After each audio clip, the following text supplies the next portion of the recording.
Mission Walk, India's #1 most advanced rehabilitation and physical therapy center, Manikonda, Alkapur Road. Call 9177-300-194. మా branches Hyderabad, Delhi మరియు పూణేలో కలవు.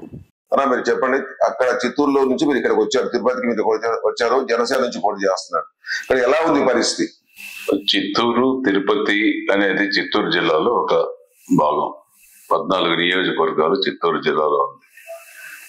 ఈ చిత్తూరు నుంచి ఇక్కడికి రావడం అంటే కొత్తగా రాలేదు. ఇది గత 40 సంవత్సరాలుగా ఇక్కడ వ్యాపారాలు, కాంట్రాక్ట్లు, రాజకీయాలుగా అన్ని ఇక్కడి నుంచి కూడా చిత్తూరు జిల్లాలో 3 పార్టీలు, ప్రజారాజ్యం పార్టీలో జిల్లా అధ్యక్షుడిగా, తెలుగుదేశం పార్టీలో జిల్లా అధ్యక్షుడిగా, వైఎస్ఆర్ కాంగ్రెస్ పార్టీలో జిల్లా అధ్యక్షుడిగా దాదాపు 16 ఏళ్ల అనుభవం, జిల్లా అధ్యక్షులుగా 3 పార్టీలలో చేసిన అనుభవం ఉంది జిల్లాలో.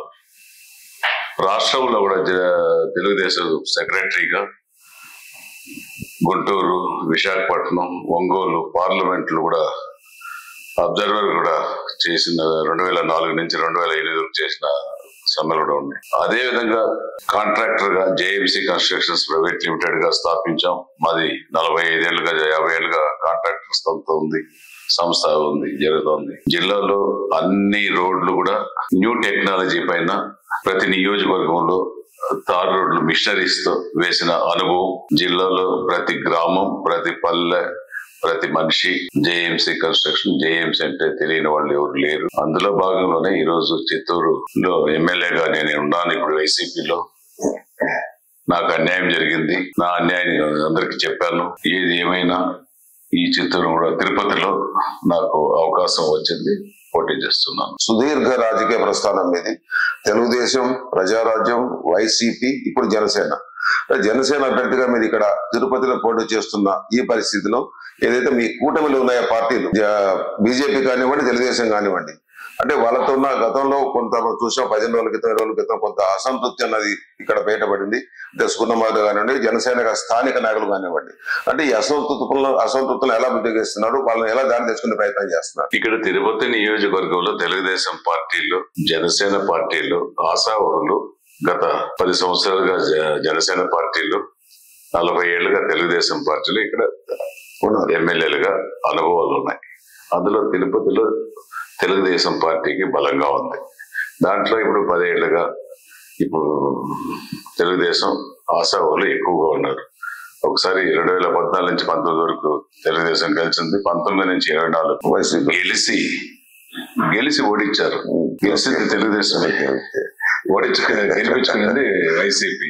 గవర్నమెంట్ వచ్చింది కదండి, చట్టం తాను ఆ రోజే చట్టం ఎలక్షన్ లోనే రిజల్ట్స్ వచ్చేటప్పుడే చట్టం వైసీపీ ప్రభుత్వం తన చేతుల్లోకి లాక్కొని డిక్లేర్ చేసుకుంది భయపెట్టి. అటువంటి నేపథ్యంలో ఇక్కడ ఆశావాహులు మరలా ఇప్పుడు ఎక్కువ ఉన్నారు. వాళ్ళకి సీట్ రాలేదని బాధ ఉన్నది మాత్రం వాస్తవం. నేను కూడా తిరుపతి పట్టణానికి నేను ఏది ఆశించలేదు. నాకు రావాలని ఆలోచన కూడా నాకు లేదు. తిరుపతికి వచ్చి నేను ఎమ్మెల్యేగా పోటీ చేస్తానని ఆలోచన కూడా లేదు. ఓకే, చిత్తూరులో ఒకసారి నేను 2004లో నాకు తెలుగుదేశం పార్టీలో బీఫారం ఇచ్చారు, ఎమ్మెల్యేగా డిక్లేర్ చేశారు, అనౌన్స్మెంట్ వచ్చింది. లాస్ట్ రోజు బీఫారం మా చిన్నాన్ని కొడుకు ఇచ్చారు కాబట్టి మళ్ళీ నేను అతనికే చేశాను, గెలిపించుకున్నాం. సీకే బాబుతో పోటీ చేస్తున్నాం. అటువంటి నేపథ్యంలో 2009లో ప్రజారాజ్యం పార్టీలో పోటీ చేశాను. నేను కూడా అప్పుడు గెలిచాను 300 ఓట్లతో. 2019లో తిరుపతిలో ఎలా జరిగిందో 2009లో చిత్తూరులో కూడా అట్లే జరిగింది. నేను ప్రజారాజ్యంలో నేను గెలిచా. అప్పుడు సీకే బాబు, రెండోసారి రాజశేఖర రెడ్డి సీఎం అయితే అప్పుడు కూడా అట్లే పోస్టల్ బ్యాలెట్స్ ఇన్వాలిడ్ చేసి 300 ఓట్లతో డిక్లేర్ చేసుకున్నారు 2009లో కూడా. ఏది ఏమైనా నేను ఎమ్మెల్యేగా కావాలనుకున్నాను. 2012లో చంద్రబాబు నాయుడు పిలిచి ఎమ్మెల్యే అభ్యర్థిగా జిల్లా అధ్యక్షుడిగా బాధ్యతలు ఇచ్చారు. చిత్తూరుకి చేశాను. లాస్ట్ లో కొన్ని కారణాలతో రాకుండా పోయింది. మళ్ళా వైసీపీ పార్టీలో నిలిచాను. కొన్ని దుష్ట శక్తులు తోడొచ్చి ఓడిపోవడం జరిగింది. 2019లో 45,000 ఓట్లతో గెలవడం జరిగింది. చిత్తూరులో 2,000, 3,000తోనే గెలుపు ఓటములు. గత 50-60 స్వాతంత్రం వచ్చినప్పటి నుంచి 2,000, 3,000తోనే గెలిచేది. అటువంటి నియోజకవర్గంలో 43,000 ఓట్లతో గెలిచాను అనేసి కూడా ప్రజల మన్ననలు పొందాను, గెలిచాను, ఎమ్మెల్యే వాళ్ళనుకున్నాను, అయ్యాను. మనకు రాకుండా వేరే ఒక కారణాలు ఏదైనా వేరే వాళ్ళ కారణాలతో వేరే వాళ్ళకి ఇచ్చారు. అతను ఇచ్చినోడికి మంచోడు ఆయన అయితే నేను గమనుండేవాడిని. అవునండి. కానీ అతని పైన 36 కేసులు ఉన్నాయి, ఒక స్మగ్లర్ పీడీ యాక్ట్లు ఉన్నాయి, రాజమండ్రి జైల్లో అనుభవించాడు. అటువంటి వ్యక్తికి నన్ను తీసి ఇచ్చాడు, బాధ అనిపించింది. అయినా హ్యాపీగా ఫీల్ అయ్యాను. మనం ఎమ్మెల్యే వాళ్ళనుకున్నాం, అయినా చాలు అనేసి అనుకున్నా. ఆ నేపథ్యంలో జన సైనికులు ఇంటికి వచ్చి నీ అనుభవం మాకు కావాలి, నువ్వు జనసేనలో చేరు, పవన్ కళ్యాణ్ గారికి సహాయం చేయి, మాకు అండగా నువ్వు నిలువు అని జనసేన యువకులు పెద్దలందరూ కూడా చెప్పడం జరిగింది, అభ్యర్థించడం జరిగింది. ఓకే, మనం ఎందుకు ఇంత ఎక్స్పీరియన్స్ పెట్టుకుని గమ్మని ఉండాలి అనేసి జనసేనలో చేద్దాం. ఆయన చేస్తున్న సామాజిక న్యాయం కోసం పోరాడుతున్న జనసేన అధ్యక్షుడు పవన్ కళ్యాణ్ గారికి ఆయనతో కలిసి పనిచేయాలని, ఆయనతో కలిసి నడవాలని, ఆయన అడుగులో అడుగు వేయాలనేసి నిర్ణయం తీసుకొని జనసేన పార్టీలో చేరడం జరిగింది. నేనేం టికెట్ ఆశించి పవన్ కళ్యాణ్ గారి దగ్గర కూడా చేరలేదు. ఆయన కూడా నాకు ఏం అష్యూరెన్స్ ఇవ్వలేదు. అన్కండిషనల్ గా కేవలం మెగాస్టార్ చిరంజీవి గారి కుటుంబంతో, పవన్ కళ్యాణ్ గారితో సన్నిహితంతో జనసేన సైనికుల కోరిక మేరకు నేను జనసేన పార్టీలో చేరడం జరిగింది. పవన్ కళ్యాణ్ గారు పిలిపించి మాట్లాడారు. ఆయన విధి విధానాలు, ఆయన ఆలోచనలు నచ్చాయి. ఓకే, నేను మీతో ఉంటానన్నా అనేసి చెప్పడం జరిగింది. అంతవరకే తెలుసు.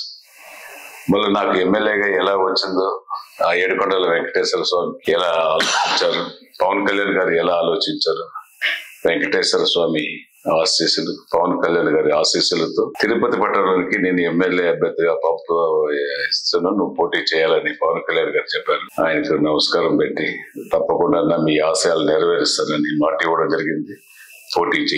పోటీ ఇప్పుడు తిరుపతిలో పోటీ చేస్తున్నాను. పవన్ కళ్యాణ్ గారి నాయకత్వంలో జనసేన పార్టీలో ఎమ్మెల్యే అభ్యర్థిగా పోటీ చేస్తున్నాం. నమస్తే, నేను మోనిక. తెలుగు రాజ్యం ఇక ఊరూరా రాబోతోంది. దినదిన ప్రవర్ధమానమవుతున్న తెలుగు రాజ్యం ఛానల్ కు 2 తెలుగు రాష్ట్రాల్లోని 42 లోక్సభ నియోజకవర్గాల నుంచి న్యూస్ కంట్రిబ్యూటర్స్ గా వ్యవహరించడానికి యువతను ఆహ్వానిస్తోంది. జర్నలిజం పట్ల ఆసక్తి, కనీస సామాజిక రాజకీయ పరిజ్ఞానం, స్థానిక పరిస్థితులపై మంచి అవగాహన, స్థానిక పరిచయాలు, గౌరవప్రదమైన జీవనం ఉంటే సరికొత్త సామాజిక విప్లవంలో మీరు కూడా భాగస్వాములు కావచ్చు. మీ అంతరంగాన్ని ఆవిష్కరించవచ్చు. ప్రతి లోక్సభ నియోజకవర్గ పరిధిలో 2కి అవకాశం ఉంటుంది. 30 నుంచి 35 ఏళ్ల మధ్య వయస్కులై జర్నలిజం పట్ల అభిరుచి, ఆసక్తి కలిగిన యువకులు తమ వివరాలు, జీవన విధానం, ఆసక్తి గల ప్రాంతం, పాస్పోర్ట్ ఫోటోతో కలిపి ఈ దిగువన నంబర్కు వాట్సాప్ చేయొచ్చు. నంబర్ 8125150555.